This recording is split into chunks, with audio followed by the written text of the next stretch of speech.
હાય, કેમ છો મારા વાલા મિત્રો? એકવાર ફરી આવી ગયો છું. આજે બીજો દિવસ છે. હું મહાત્મા મંદિર એક્ઝિબિશનમાં છું, જ્યાં અમારો મસ્ત સ્ટોલ છે અતિથિનો. હું તમને બતાવું. આજે છે ને ક્રાઉડ સરસ હતું, મજા આવી.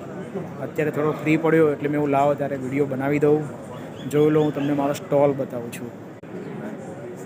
જોઈ લો, મસ્ત થોડો લાઇટ ઇસ્યુ છે દોસ્તો. ઉપર એલઈડી લગાવી છે, એના કારણે થોડું એ રીતનું આવી રહી છે લાઇટ્સ. જોઈ લીધું. આજે બહુ મજા આવી ગઈ, ફૂલ સરસ એક્સપિરિયન્સ મળ્યો. અને અહીંયા એટમોસ્ફિયર બી સરસ છે. ઓકે, જો તમે અહીંયા આવો મહાત્મા મંદિર તો અમારા સ્ટોલની વિઝિટ લેજો. આપણે બેસીશું, મળીશું. ઓકે, સારું ત્યારે બાય.